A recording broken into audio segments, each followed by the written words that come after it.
Your feelings should not control your life, but there are many times when you should listen to them. Like that gut feeling, that gut knowing, even though consciously you don't know why, when that gut says no, it means no. Like I was on the train a couple months back and I had this strong gut feeling tell me, don't get off here. Get off at a different stop. Like get off one stop later.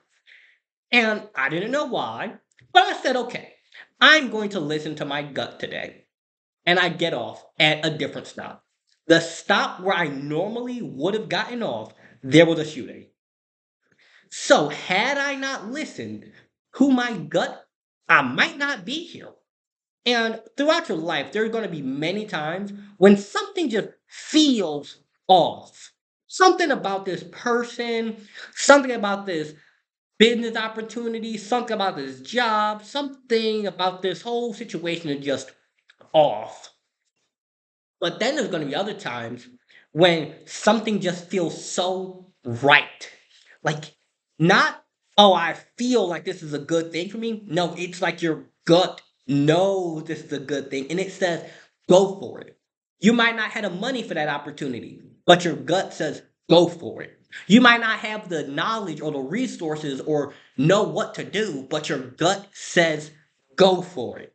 And it's in those moments when you have to listen, when you have to be able to understand what are these feelings telling me? Is this feeling worth listening to? Is this guiding me to somewhere that I want to be? Or is it taking me out of a place that is meant for me?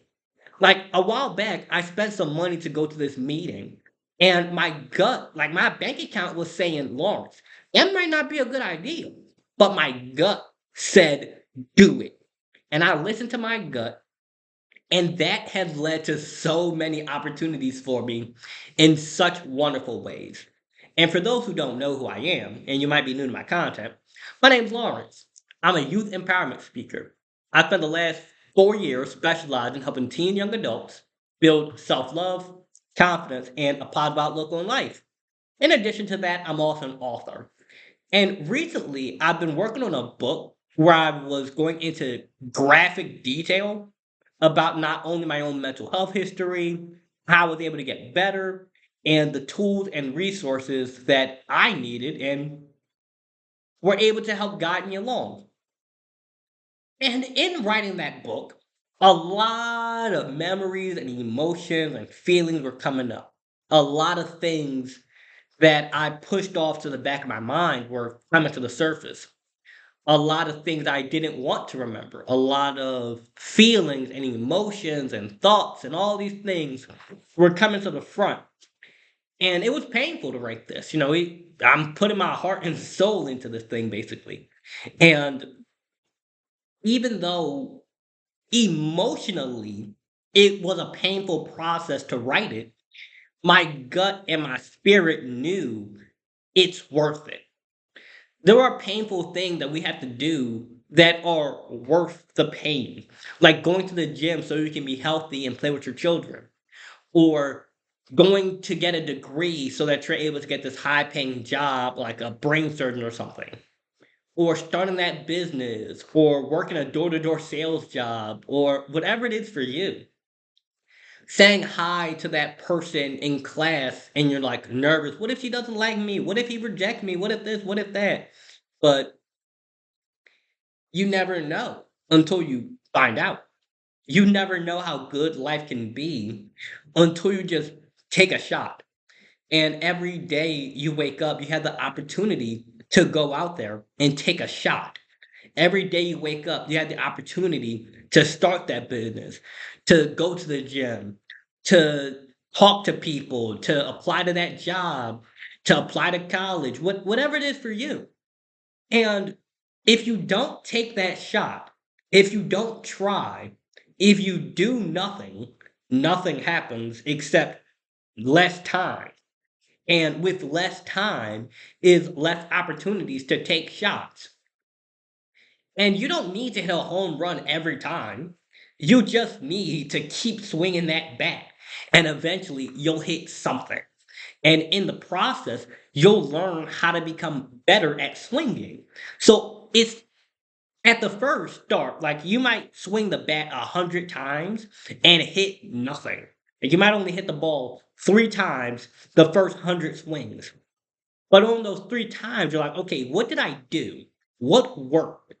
And then you get better and better. And instead of hitting the ball 3% of the time, you start hitting the ball 20% of the time, 40% of the time, 50, 60, 70. And over time, you get better and better.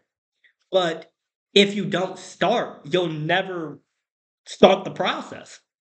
And it's going to be scary. It's going to be like you're going to feel afraid. Like, what if people make fun of me when I start my YouTube channel? What if people make fun of me when I start my business? What if people doubt me when I go to college? What if, somebody says something about me or they reject me or they call me ugly or what if this or what if that? But what if it works? Yeah, I understand that you might feel afraid, but you have to learn how to listen to the emotions and thoughts that are moving you forward. Because fear says you can't. Fear says, what if this bad thing? What if this scary thing? What if it doesn't go right? But belief, faith tells you and shows you that it's possible. It's like you got to walk by faith, not by sight. Because by sight, the bank account's in the red. By sight, the car got repoed. By sight, you got fired. By sight, you failed the test. By sight, you're 300 pounds overweight. By sight, it ain't going good for you. But by faith, I'm going to get this bank account right. By faith, I can get a new job. By faith, I'm going to lose this weight. By faith, I will make it possible. And it's not just the strength that we have that makes it possible, it's the strength that God has that makes it possible. Because think of it this way. We as people, we think we can fight all our battles ourselves, especially us men. We think I'm going to just strong arm my way through my problems. I'm just going to beat down the door. And sometimes that works. Sometimes that's what you need to do. You got to put that work in.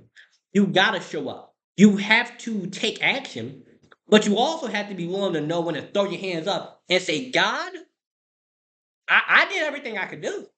I did everything I can do. Maybe you've been trying to quit an addiction, right? And you said, I tried to put it down. I tried to put that stuff down. I don't want to go back to it, but I keep finding myself going back. Keep finding myself sparking up. I keep finding myself injecting. Keep finding myself sipping. But I don't want to.